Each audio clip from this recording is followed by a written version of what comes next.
Story time. I'm Dr. Monica Blyde. I provide assessments for ADHD, autism, specific learning disabilities, and giftedness in children and adults. I am also a neurodivergent clinical psychologist and living with chronic medical illnesses. So recently I did a post on the assessment and diagnosis of autism in BIPOC children and why it happens way too late and is missed so often. And I had a few people reach out to me telling me about their experiences with having so much trouble getting their children accurately and appropriately diagnosed with autism. So I wanted to share my story as a mama of three neurodivergent children. So my 6-year-old daughter was recently assessed and diagnosed with ADHD and autism.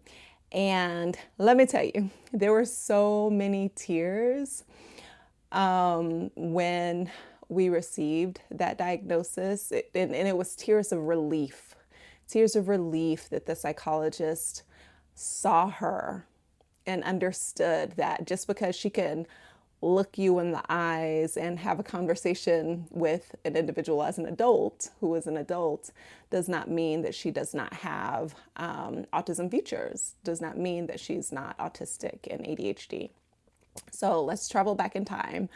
When I first noticed that there were differences in her, she was just before 2 years old.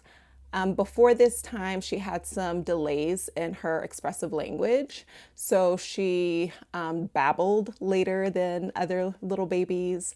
She spoke her first words later. She said her first phrases later than other little kids in the Mommy and Me group that I was in. And then I also noticed some things. She had different sensory sensitivities. Her bathwater had to be a very specific temperature, and her food, and she was extremely picky in her eating.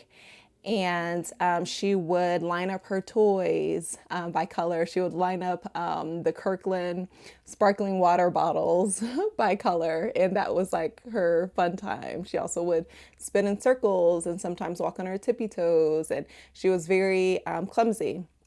Added to this genetically, her father, my husband, is AuDHD, autistic ADHD. He was diagnosed in early childhood. And her brother, my stepson, and my son are all ADHD and autistic. So genetically, there was like very high load there. So I took her to the regional center just before she turned 2 years old. And she had the assessment. She did qualify for services because of the expressive language delays plus adaptive skills delays. I didn't know at that time that she should already be like dressing and undressing herself. I was like, oh, I don't know. No, she doesn't do any of those things. So she ended up getting speech therapy for a year and occupational therapy and physical therapy, to address her needs. But when it came to the actual autism assessment, they said, oh, well, she responds to her name when we call her name, and she can look you in the eye. She has direct eye contact.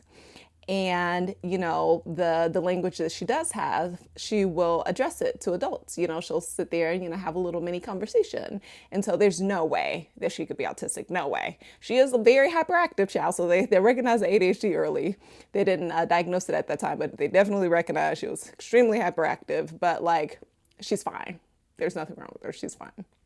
So fast forward to now we're in first grade. And she's having a lot of struggles socially, a lot of struggles.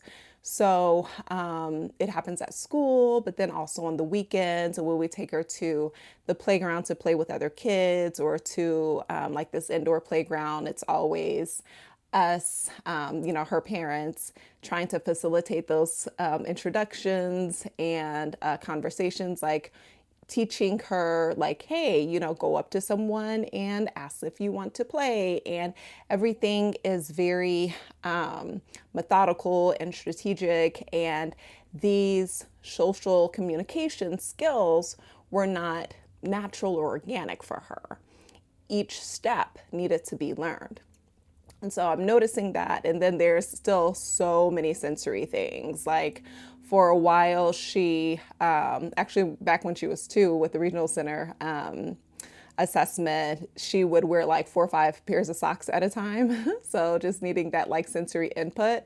But for the past couple years, she would like wear no socks. And so like it's raining outside. People are looking at us like we're bad parents because here's this child with no socks on. So we end up buying like Crocs just so that like her feet are at least covered. And then she would only wear basketball shorts for a certain amount of time.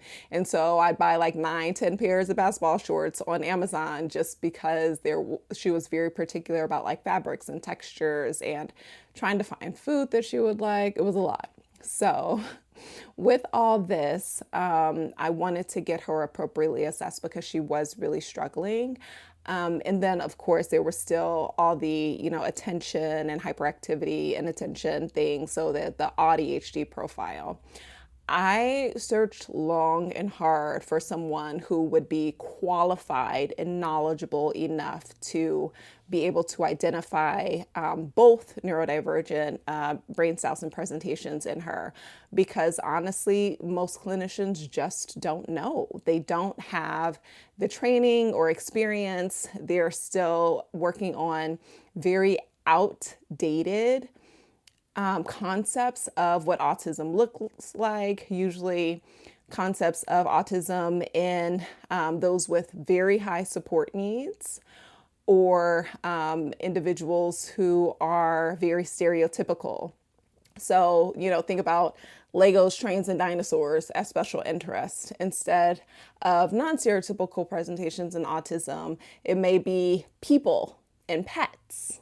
So living things that are the special interest. And instead of the repetitive behaviors of dropping a ball from the same height over and over again, it may be repetitive behaviors of, lining up toys or, watching the same movie over and over again and over again and over again, listening to the same songs over and over and over again. But the need for a lot of routine and structure, having a very, very difficult time with transitions and change. And as I mentioned before, unfortunately, many clinicians just do not have this knowledge and education. So I searched high and low and wide and reached out to a former supervisor of mine to get a recommendation, found someone fantastic who was going to do the quality of work that I do in my private practice for my own clients. I wish that I could have done the assessment myself because this is my work. However, ethically, we cannot do testing or assessment on any of our friends and family. So that wouldn't have been right. But I was just really grateful to have found someone who had that knowledge and expertise, who listened, who did an accurate and thorough, very comprehensive assessment that was up to my standards as a mother and then as a professional, and who saw my daughter. So I'm going to do a part 2 of this video that gives you some tips for when you are trying to identify who would be a good assessment clinician for yourself or for your child. So look for this, run if you see this. I'll do that next, but I just wanted to share that story. Some people ask okay, how much did it cost? It was quite expensive. It was $8,500 just for the assessment, not including the cost of the hotel for 2 nights for when we were in the area to get the assessment and all the other expenses. So it's something we're still paying off.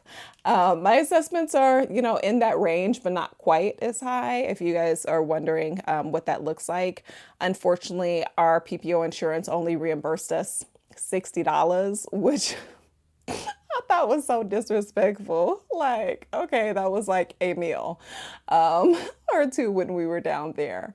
And we're, still paying off the credit card, but absolutely worth it because now my daughter is positioned she has an IEP now in school. She's positioned to finally get the support that she needs and she deserves.